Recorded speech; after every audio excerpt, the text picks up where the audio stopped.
Hello बच्चों, कैसे हो आप लोग। आज हम नया पाठ पढ़ने वाले हैं। पाठ 12, साहसी तेनालीराम। तो देखो बच्चों, तेनालीराम, हाँ वही तेनालीराम जो राजा कृष्णदेव राय के दरबार में काम करते थे और अपनी होशियारी, बुद्धिमत्ता, चतुराई के नाम से आज भी उन्हें जाना जाता है।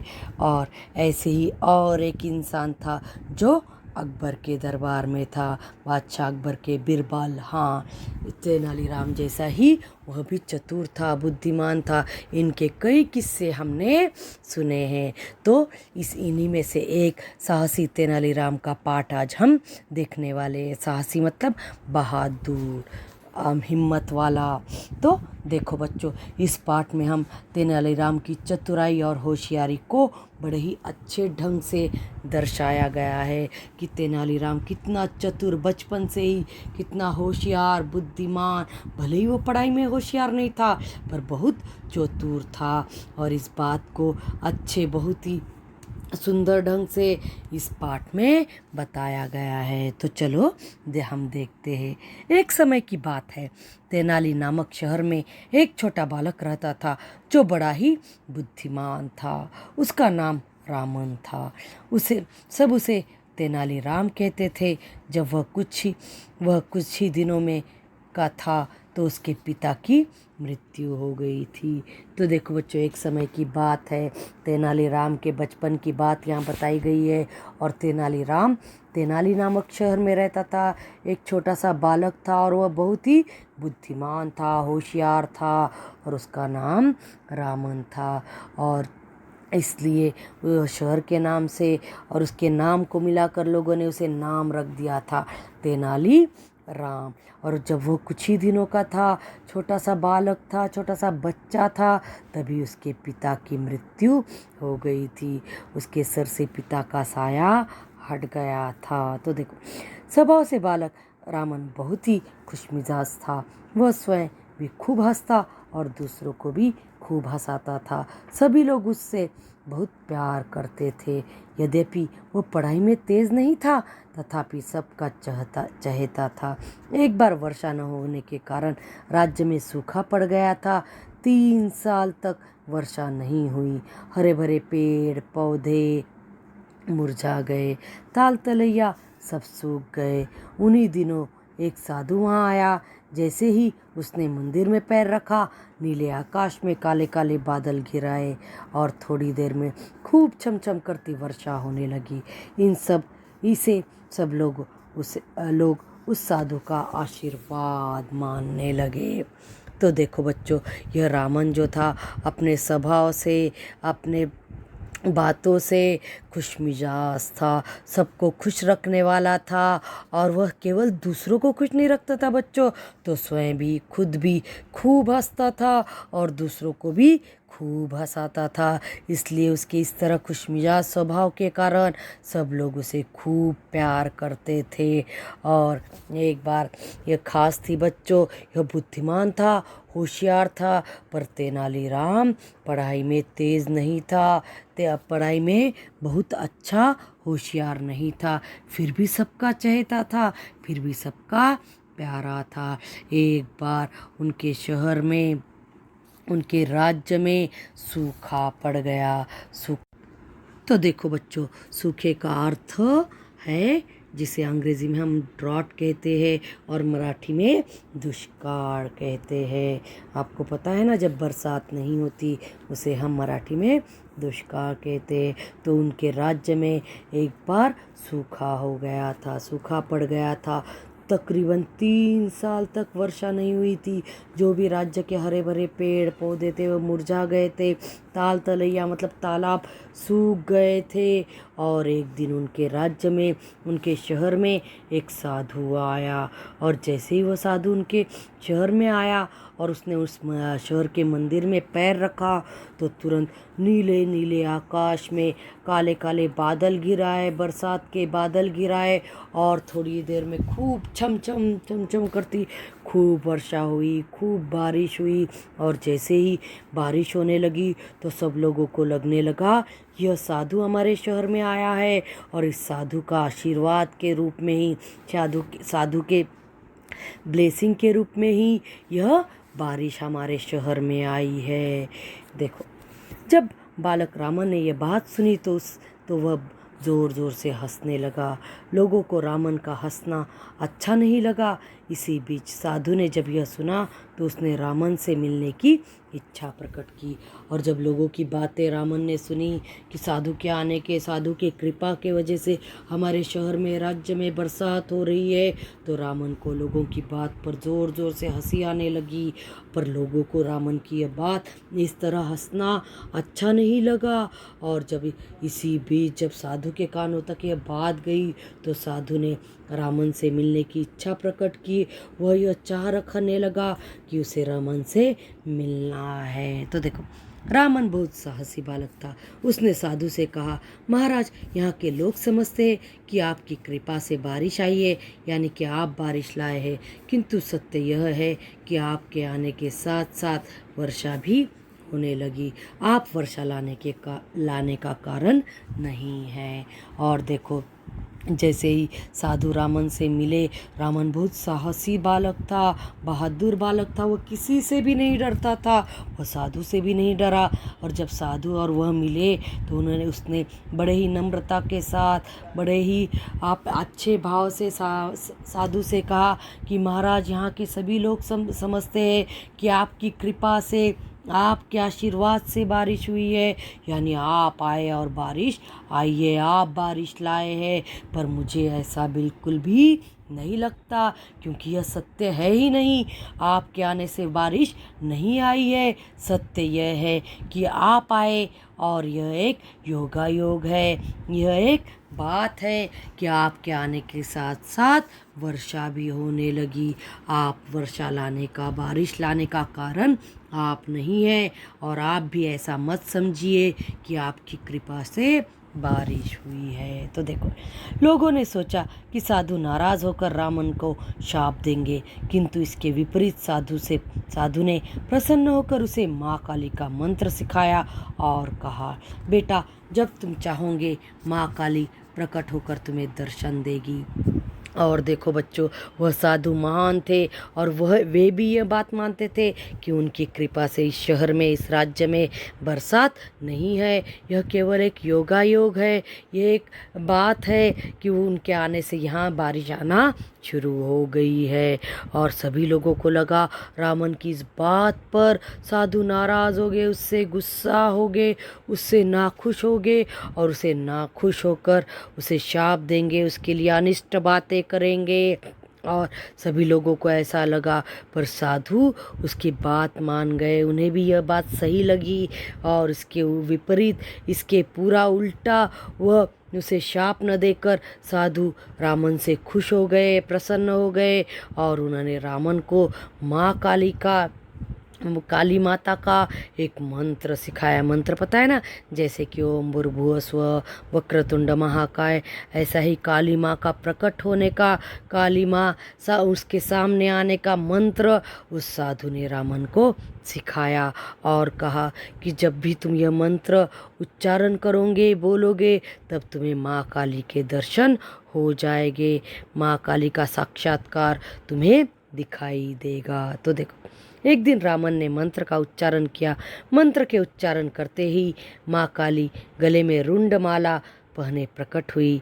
माँ काली का रूप देखकर रामन जोर जोर से हंसने लगा और वह हंस हंस कर लोटपोट हो गया। माँ काली ने उसके हंसने का कारण पूछा तो वह और जोर जोर से हंसने लगा। तो देखो, साधु की बात सच है या नहीं, यह समझने के लिए रामन ने उस मंत्र का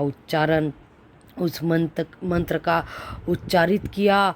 और जैसे ही उच्चारण किया तो सच में काली माँ गले में रुंड माला पहने, कटे हुए सिरों की माला पहने सामने उसकी प्रकट हो गई, उसके सामने आ गई।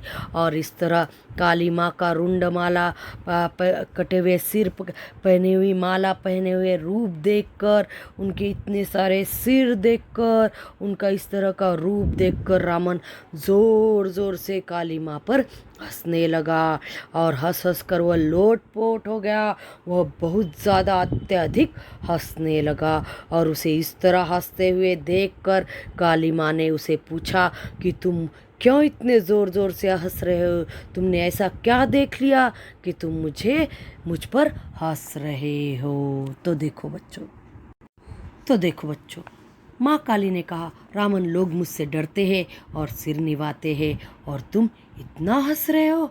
रावण ने हंसी रोककर कहा, माँ, मेरी एक नाक और 2 हाथ है। जब मुझे जुकाम होता है तो मैं 2 हाथों से एक नाक नहीं संभाल सकता, तो आप 2 हाथों से 10 नाक कैसे संभालती होगी? रावण का प्रश्न सुनकर माँ काली भी खूब जोर जोर से हंसने लगी। रावण, तुम बड़े बुद्धिमान और साहसी बालक हो, माँ काली ने कहा। और देखो, जैसे ही रावण इस तरह हंस रहा है तो माँ काली ने रावण से पूछा कि रावण, जब मुझे लोग देखते हैं, मुझे इस तरह मेरे इतने सारे सिर देखकर, मैं रुंडमाला धारित करते हुए देखकर, कटे हुए सिरों की माला धारण करे हुए देखकर, जब लोग मुझे देखते हैं तो मैं मुझसे डरते हैं और इस डर के कारण मेरे सामने सिर निभाते हैं, सिर झुकाते हैं, और तुम इस तरह हंस रहे हो? तो रावण ने अपनी किसी तरह हंसी रोकी। और रावण, क्योंकि वह एक बालक था, वह सीधा और सच्चा था, वह हर किसी से नहीं डरता था, तो रावण फिर अपनी हंसी रोककर माँ काली से कहने लगा कि माँ काली, एक बात कहूँ, मेरी तो एक ही नाक है, मेरा एक सिर एक नाक है और 2 हाथ है, पर मैं जब मुझे ज़ुकाम होता है, जब मुझे सर्दी होती है, और हमें तो पता है जब सर्दी होती है तो खूब नाक में से पानी आता है और अपने एक नाक को हम अपने 2 हाथों से संभाल नहीं पाते, हम परेशान हो जाते। और उसी तरह रावण भी अपनी एक नाक को 2 हाथों से नहीं संभाल पाता था, खूब परेशान हो जाता था। तो रावण कहता है कि मैं अपनी एक नाक को अपने 2 हाथों से नहीं संभाल पाता, तो आपके तो 10 सिर है, उस इतने सारे 10 सिर के 10 नाक को आप 2 हाथों से कैसे संभालती होगी? यह सोचकर मुझे बहुत हंसी आ रही है। और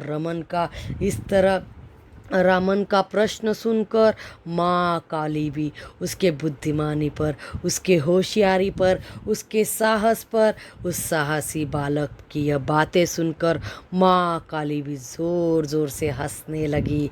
और फिर माँ काली ने कहा कि रावण, तुम बहुत ही बुद्धिमान, बहुत ही होशियार, चतुर, साहसी, बहादुर बालक हो। तो देखो, उन्होंने अपनी चमत्कारी छड़ी हिलाई। उसी वक्त चांदी के 2 कटोरे सामने आ गए। माँ काली ने कटोरों की ओर संकेत करते हुए कहा, रावण, यह 2 कटोरे हैं, एक में दूध है और दूसरे में शहद। यदि तुम दूध पी जाओगे तो ज्ञानी हो जाओगे, और यदि शहद तो अमीर हो जाओगे। अब तुम इन दोनों में से एक को चुन लो। और देखो, रावण की इस तरह बुद्धिमानी और साहस को देखकर माँ काली ने अपनी चमत्कारी अद्भुत छड़ी हिलाई, अपने हाथों में जो छड़ी थी उसे हिलाई, और जैसे ही वह छड़ी हिलाई तो उसी वक्त, उसी समय चांदी के 2 कटोरे सामने आ गए। और उस कटोरों की ओर, उन कटोरों की ओर संकेत करते हुए, इशारा करते हुए माँ काली ने रावण से कहा कि ये 2 कटोरे हैं, और एक कटोरे में दूध है और दूसरे में शहद है, और यदि तुम इस एक कटोरे में का दूध पी जाओगे तो तुम ज्ञानी हो जाओगे, तुम बुद्धिमान हो जाओगे, होशियार हो जाओगे और भी ज़्यादा। पर तुम अगर यदि दूसरे कटोरे का शहद पियोगे तो तुम अमीर हो जाओगे, खूब सारी संपत्ति तुम्हारे पास आ जाएगी, कभी भी तुम्हें संपत्ति की कमी नहीं होगी। अब तुम पर है कि इन 2 कटोरों में से तुम किस कटोरे को चुनते हो। चलो, इन 2 कटोरे में से एक कटोरे को तुम चुन लो। तो देखो, रामन थोड़ी देर शांत रहा, फिर गहन चिंतन में डूब गया। उसने पहला कटोरा उठाया और दूसरे कटोरे में आधा डालकर पी गया। उसने यह भी सोचा कि कहीं ऐसा करने से माँ काली नाराज़ न हो जाए, इसीलिए वह झटपट उनके पैरों में गिर गया और बोला, हे माँ, इस धरती पर सफल जीवन जीने के लिए शिक्षा और धन दोनों ही ज़रूरी है, इसलिए मैंने दोनों मिलाकर पी लिए हैं। तो देखो बच्चों, थोड़ी देर रामन शांत रहा। वो बहुत होशियार था, बुद्धिमान था, चतुर था और उसी के साथ वो साहसी भी था। और वह थोड़ी देर गहन चिंतन में बहुत अधिक विचार करते हुए, सोच विचार करते हुए वह विचार करने लगा कि मैं क्या करूं, इन दोनों में से क्या चुनूं। और फिर उसने दोनों भी कटोरे, पहले एक कटोरा उठाया, फिर दूसरा भी कटोरा उठाया और फिर दोनों को आधा आधा मिलाकर पी गया। और जब उसने यह इस तरह आधा आधा मिलाकर पिया तो उसे कुछ वक्त के बाद लगा कि इस तरह उसके पीने से माँ काली उससे नाराज़ हो जाएगी, माँ काली को उसकी इस हरकत से, इस कार्य से गुस्सा आ जाएगा। इसलिए झटपट वह उनके पैरों में गिर गया, तुरंत उनके पैरों में गिर गया और माँ काली से कहा कि हे माँ, इस धरती पर, इस पृथ्वी पर सफल जीवन जीना है, सक्सेसफुल जीवन जीना है, यश प्राप्त करना है तो केवल शिक्षा या केवल धन लोगों को ज़रूरी नहीं होता। तो इंसान को शिक्षा और धन दोनों की भी ज़रूरत होती है, इसलिए मैंने इन दोनों को मिलाकर पी लिया। ज्ञान की आवश्यकता होती है, धन की आवश्यकता होती है, रुपए पैसे की आवश्यकता होती है, इसलिए मैंने दोनों को मिलाकर इस तरह पी लिया, मुझे माफ़ कर दो। तो देखो, माँ काली तेनालीराम की बुद्धिमत्ता से बहुत प्रसन्न हुई। उन्होंने तेनालीराम को यश, मान, शान, वैभव की प्राप्ति का वरदान दिया और अदृश्य हो गई। और देखो, तेनालीराम की इस तरह की बुद्धिमत्ता से, होशियारी से, इस तरह दोनों कटोरे को आधा आधा मिलाकर पीने से माँ काली उसकी बुद्धिमत्ता से, उसकी होशियारी से, चतुराई से बहुत प्रसन्न हो गई, बहुत खुश हो गई।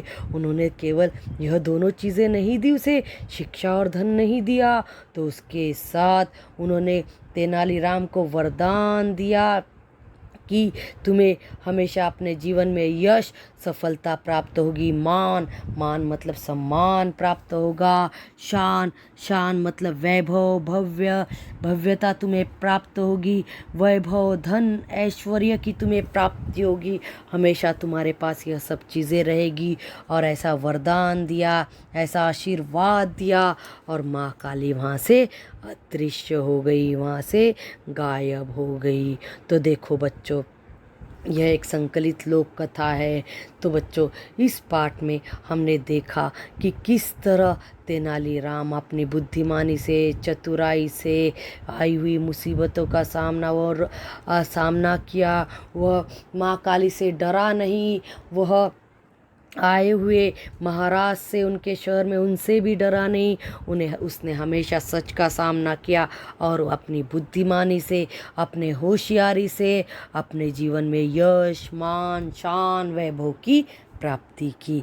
इसी तरह हमें भी तेनालीराम का इस तरह बुद्धिमत्ता और होशियारी का गुण लेकर अपने जीवन को सफल बनाना चाहिए।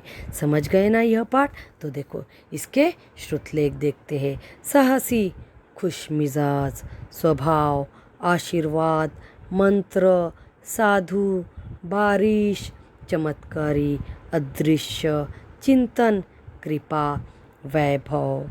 उसके बाद नए शब्द, खुश मिजाज, खुश रहने वाला, रुंडमाला, कटे हुए सिरों की माला, संकेत, इशारा, चहेता, सबका प्यारा, चिंतन, सोच विचार, अदृश्य होना, गायब होना। तो देखो बच्चों, मुझे पूरा विश्वास है आपको यह पाठ ज़रूर समझ में आ गया होगा। धन्यवाद।